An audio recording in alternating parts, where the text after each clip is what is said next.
Hi friends, bring you back. I wanted to show you, I immersion blend the soup, and it's not as thick as I'd want it. So I went and grabbed another can of beans. It will thicken up the more it cooks, but I also wanted to show you, this is my stuffed chicken breast.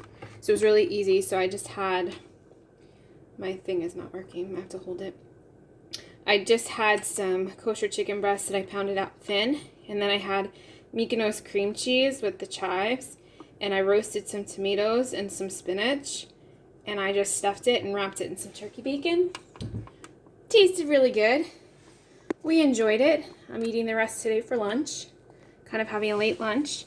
And then the other thing I'm gonna do is I got some eggplants in my Misfit box yesterday. They're not really big, so this will make one eggplant pizza.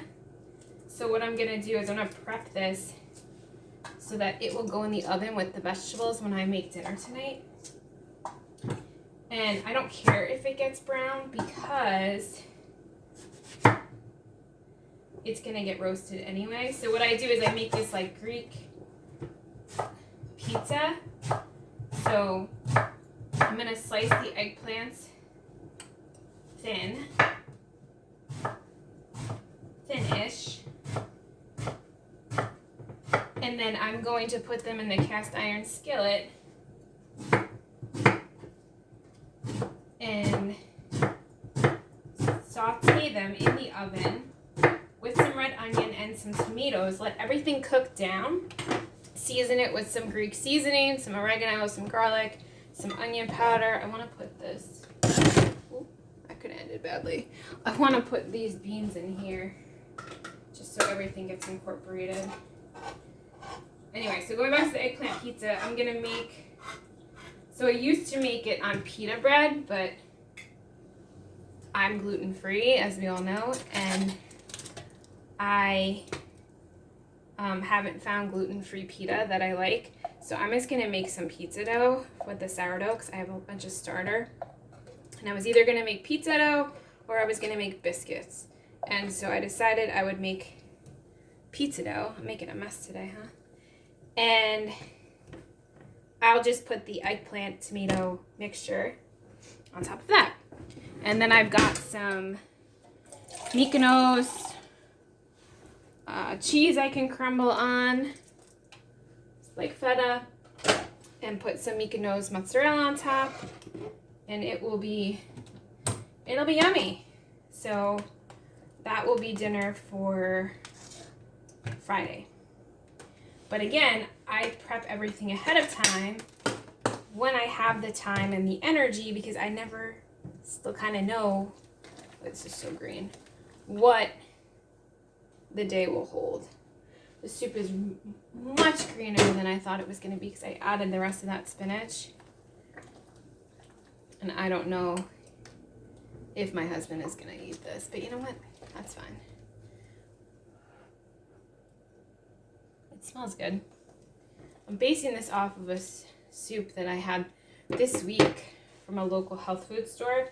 It's really expensive, but sometimes I'm hungry and I need to get something to eat, and mostly everything they prepare is gluten-free, and I can get vegan. So rather than starve or feel sick and have to rush home before I'm finished doing what I need to do, I eat there occasionally, maybe once a month, if that. So again, we do the best we can with what we have when we have it. I'm going to put a cover on this. I'm going to finish prepping, let this come up to a boil, bring it down to a simmer. I'm going to take care of those vegetables. I'm going to take care of these vegetables. I need to grease this actually. I'm just trying to think. I have some lard. I'm wondering if I should use that.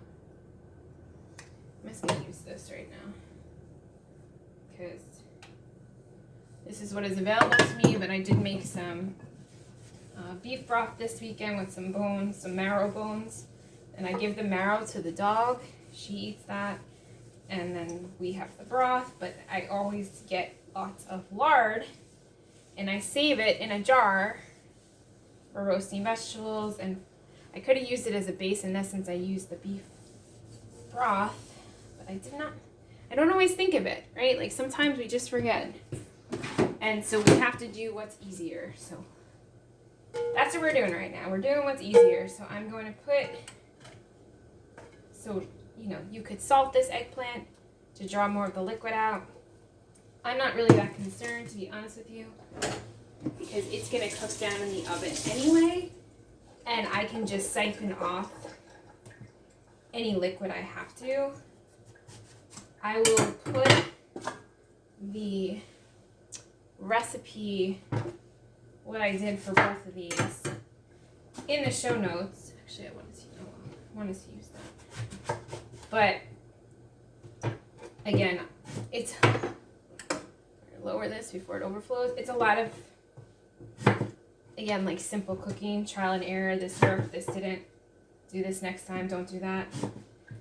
And I think when people overcomplicate, you know, this recipe had like many more ingredients than I added to it. And that's fine if you want to do that. You know, it called for bay leaf. It called for potatoes. I had potatoes. Could I have added them? Sure. But I wanted to make something that was quick and easy that would warm me up fast.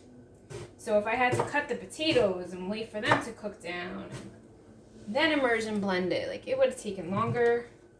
My soup probably wouldn't have been as green though. Would have been more white. It would have been thicker initially.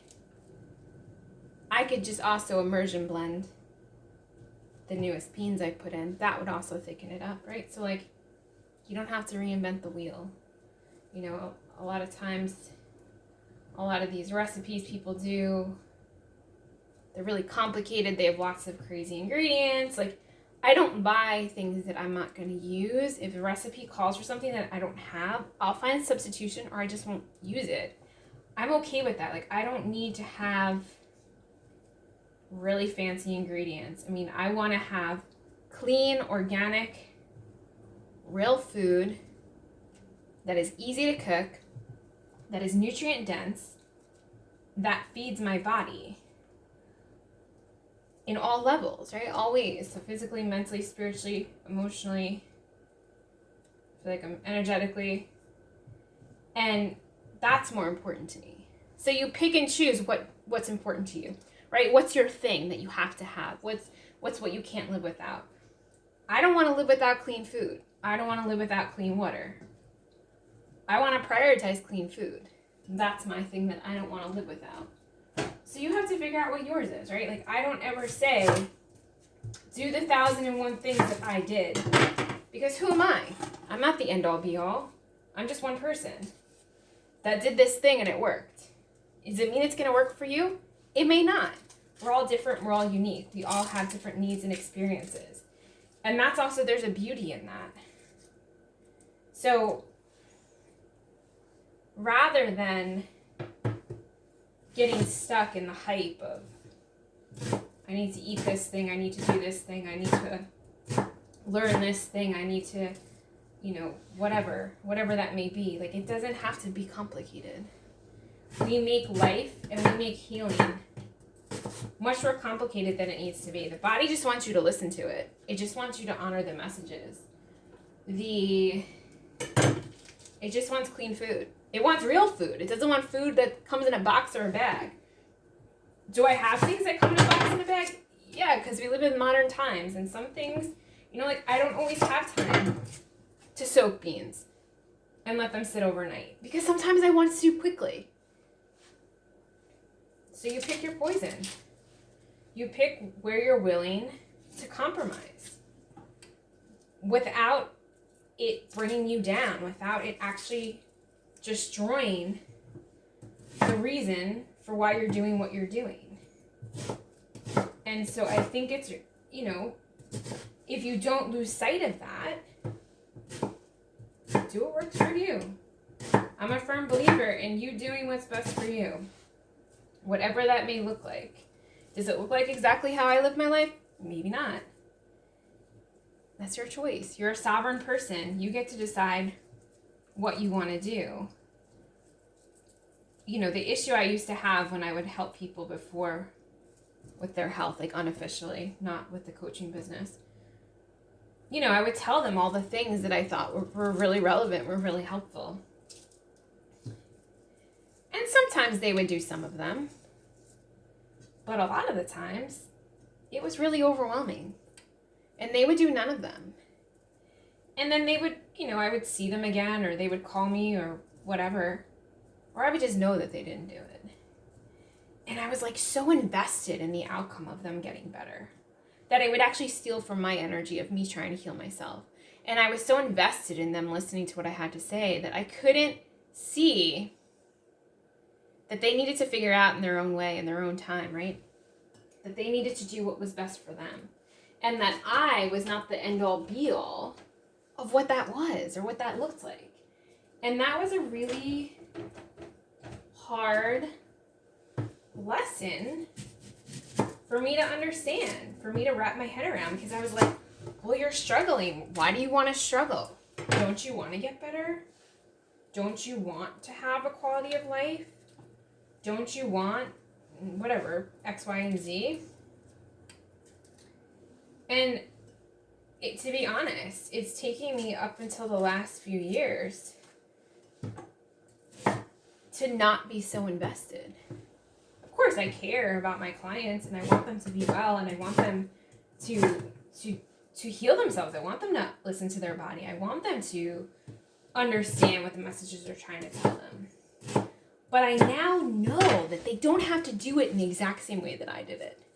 It doesn't have to look the same way. It doesn't have to be the same way. And that's okay. Like, there's beauty in that they can find their own wisdom. I'm going to add lard to the top of this. But they can find their own wisdom in their own experience, in their own trajectory, in their own journey, in the way that they're going to process it for them, in what feels good to them. And that's great. That's what I want for people. I want them to uncover that. I want them to explore. I want them to be curious. I want them to be open to doing something different, to having a new perspective, to being aware of what they're ingesting, to be mindful of how they're living their life, and is it in harmony with their body, or is it working against the body? So this is the lard here. That was just from one batch of soup. So from broth. I think that a lot of people are going to struggle with this idea of not having one size fits all, especially people who are control freaks, who are type A. I'll raise my hand because I did. And my intention with these videos, my intention with the book that I wrote, is that you become aware that it doesn't have to look the same, and that's okay. And that you don't need to ascribe to the standardized approach. That there is no one size fit all. There is no t-shirt. There is no, proper roadmap for everybody. There are suggestions. There are common suggestions that we all might say. Eat real food. Be mindful of the toxins. Drink clean water. Filter your air. Filter your water. But however that brings you back to what it is you need to learn, to discover about yourself, that can look completely different, right? So like me hitting my head against the wall for years and having to take the trajectory that I did can look very different from the one you need to take or the one that's presented to you. It may have common aspects. It may have similar experiences, right? But at the end of the day, I had different life experiences than you had. And I will have different life experiences than you. And that's the beauty of it. You get to tailor the approach so that it works best for you. But having that support is key.